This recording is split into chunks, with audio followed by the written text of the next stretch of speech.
Bienvenue au MOOC des villes africaines, environnement et enjeux de développement. La leçon de ce jour porte sur le financement de la gestion des déchets solides. Le financement de la gestion des déchets solides municipaux représente un défi particulièrement difficile à relever pour les villes africaines car les niveaux d'accès des populations à ces services sont bas. L'absence de données globales ne permet pas d'avoir une vision exacte de la situation. Toutefois, nous pouvons estimer qu'environ la moitié des citadins ne disposent pas de système d'évacuation de leurs déchets. Au cours de cette leçon, nous allons déterminer dans un premier temps les besoins en financement. Ensuite, analyser les sources de financement existants pour enfin dégager les mécanismes les mieux appropriés pour un financement durable. Quel que soit le maillon de la filière de la gestion des déchets solides que l'on considère, le besoin en financement se pose à 3 niveaux. Au niveau des activités transversales, il s'agit de financer toutes les dépenses non physiques et donc non visibles directement, mais indispensables au développement du secteur. Ce sont par exemple des activités à réaliser en amont des projets tels que les études d'analyse de la demande, études de dimensionnement d'ouvrages comme les points de regroupement ou les centres de transfert ou les centres d'enfouissement technique, les études de faisabilité technique et économique, les études sur les modes de gestion et de recouvrement, etc. Pendant leur exécution, la coordination de projets, les campagnes de sensibilisation, d'éducation et de promotion de l'hygiène, le renforcement des capacités et toute autre mesure d'accompagnement, ou à leur terme, tels que évaluation finale et suivi de la qualité du service de gestion des déchets. S'agissant des charges d'investissement, celles-ci sont liées à la réalisation des infrastructures, telles que centres de groupage ou de transfert, centres de tri, des charges contrôlées ou centres d'enfouissement technique, et à l'acquisition des équipements, tels que véhicules et autres engins de transport. Leur montant varie considérablement selon le niveau de complexité technique. Les charges récurrentes sont liées au fonctionnement et au renouvellement. Les charges de fonctionnement sont liées à l'exploitation technique et financière du service de gestion des déchets solides. Les charges de fonctionnement regroupent notamment les charges de personnel et d'achat de consommables nécessaires pour fournir un service de qualité. La filière de la gestion des déchets solides génère de lourdes charges de fonctionnement et la prise en charge de ces coûts récurrents est une question aussi importante que celle de la mobilisation de l'investissement initial.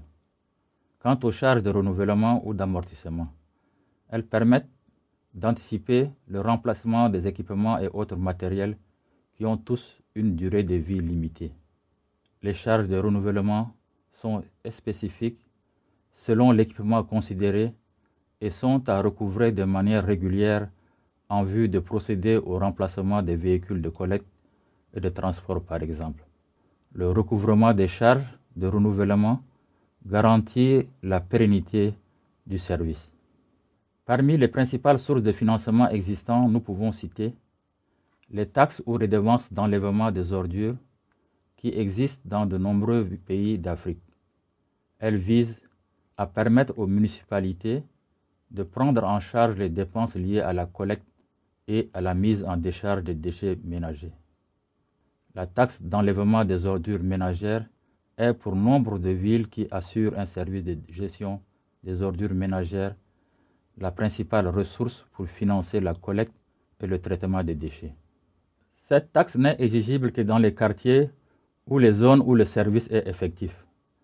Les quelques exemples des villes qui ont fait l'objet d'études montrent que ces redevances n'arrivent pas à couvrir les charges réelles liées à ces services. En effet, très souvent, les communes rencontrent des difficultés dans le recouvrement et doivent donc mobiliser d'autres ressources complémentaires pour financer le service dans un contexte de raréfaction de ressources et de difficultés, voire de l'impossibilité d'obtenir un prêt bancaire. En Afrique, les villes marocaines sont une exception. En effet, la taxe d'édilité destinée à financer l'ensemble des services urbains et la taxe urbaine dans une certaine mesure permettent de couvrir les dépenses de la filière des déchets solides. Dans le contexte actuel, la taxe d'enlèvement des ordures ménagères n'offre aucune perspective pour l'amélioration du service. Dans certaines villes comme Abidjan, Yaoundé, Douala, Libreville, le financement de la filière est assuré grâce à la surtaxe sur la consommation d'électricité. Les résultats des simulations faites par certains spécialistes ont montré que cette surtaxe arrive à couvrir les charges liées à ces services. Quant aux subventions publiques, elles sont constituées le plus souvent de dons des organisations de coopération bilatérale ou multilatérale. Elles financent le plus souvent les postes de dépenses suivants en appui aux communes: les études, analyse de la demande, schéma directeur de gestion des déchets solides, études d'implantation et de dimensionnement des centres de transfert des décharges contrôlées par exemple, qui sont indispensables et doivent être menées par des experts qualifiés. L'acquisition des matériels de collecte et de transport, la construction des infrastructures telles que centres de transfert ou centres d'enfouissement technique. Et enfin, les campagnes de sensibilisation à l'hygiène et de promotion de l'assainissement.